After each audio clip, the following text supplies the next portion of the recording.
दोस्तों, आज का दौर नफरत से भरा हुआ है। हम जिस दौर में जी रहे हैं वो नफरत परोस रही है।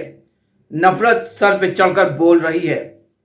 आज आलम यह हो गया है, किसी के साथ अनहोनी हो जाए इसकी दुआएं मांगी जा रही हैं। हम बात करें सैफ अली खान की। सैफ अली खान के साथ हुआ हादसा सभी जानते हैं। उनके चाहने वाले, उनके करीबी, उनके परिवार वाले सैफ की अच्छी सेहत की दुआएं मांग रहे हैं।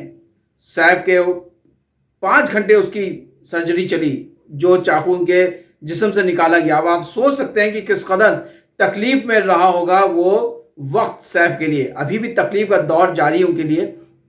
लेकिन वहीं पर बहुत सारे ऐसे लोग हैं जो अपनी नफरत सोशल मीडिया पर, अपने दिल की बात सोशल मीडिया पर जाहिर कर रहे हैं, अपनी नफरत जाहिर कर रहे हैं, जिसको सुनने और देखने के बाद बड़ा अफसोस होता है कि हम लोग किस दौर में जी रहे हैं, किस तरफ जा रहे हैं। हम आपको आज सोशल मीडिया पर कुछ ऐसे पोस्ट पढ़ के सुनाने वाले हैं जिसको सुनने के बाद यकीनन आप भी सोच में पड़ जाएंगे कि भला ये कौन लोग हैं, कहां से आते हैं ये लोग जो इतनी नफरत अपने दिलों में बसाए हुए हैं। इनका हम नाम लेते हैं, इसमें सिर्फ मेल नहीं फीमेल भी शामिल है, जिसको सुन के थोड़ी सी तकलीफ भी होती है कि फीमेल जो कि सॉफ्ट हार्टेड होती हैं उनके दिलों में भी इतनी नफरत है। आपको नाम बताते हैं, उनके जो किस्से हैं उनके आपको हम सुनाते हैं जो उन्होंने लिखा है। एक ने, सबसे पहले हम बात करते हैं आरूही नाम की एक महिला है जिसने अपना चेहरा तो पूरी तरह छुपा रखा है, क्योंकि वो नहीं चाहती कि उसके चेहरे से लोग उसको पहचाने कि ये इसके दिल में इतनी नफरतें फैली हुई हैं। आरूही क्या कहती हैं?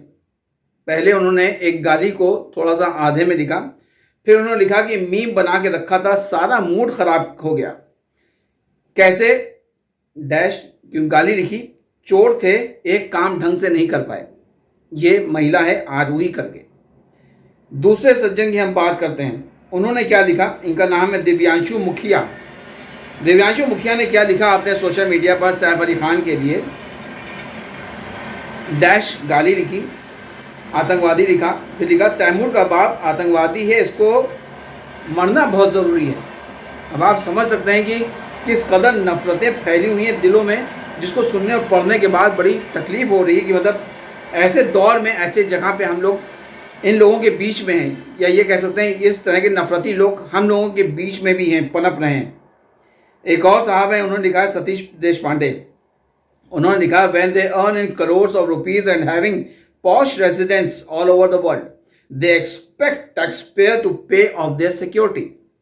अब आप इनको ये बताइए कि भाई क्या ये लोग टैक्स नहीं पे करते हैं, या टैक्स से और इस इंसिडेंट से क्या मतलब है? इस जो इंसिडेंट हुआ सैफ के साथ, उसके जवाब में एक और हैं, उन्होंने क्या लिखा? उनका नाम भी आपको लेके चलते हैं, राधेक करके, राधेक को यूजर है।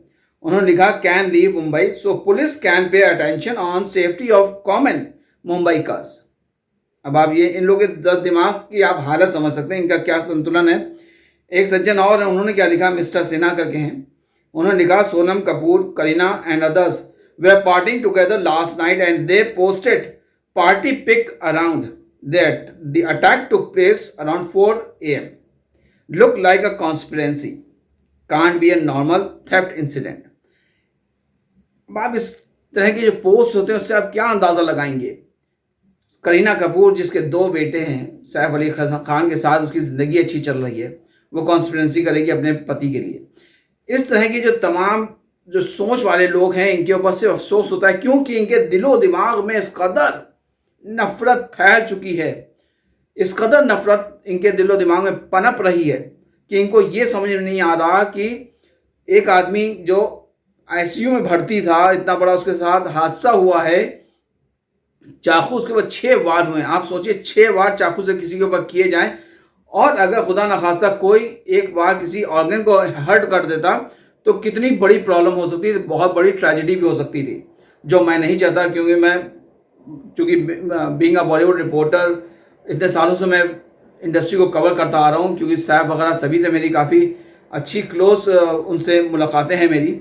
मैं क्या कोई भी ऐसा नहीं चाहता कि इस तरह कोई भी हादसा किसी के साथ भी पेश आए, लेकिन मैं आपको सिर्फ ये बता रहा हूँ कि इस वक्त भी लोग अपनी नफरतें किस तरह से सोशल मीडिया पर फैला रहे हैं। सोशल मीडिया जो कि हमारे आपके लिए कभी कहीं ना कहीं बहुत फ़ायदेमंद भी है, लेकिन इस तरह की सोच रखने वालों की जब बातें सामने आती हैं तो ऐसा लगता है कि सोशल मीडिया अगर ना होता तो शायद ये नफ़रतों का बाज़ार इतना गर्म नहीं होता।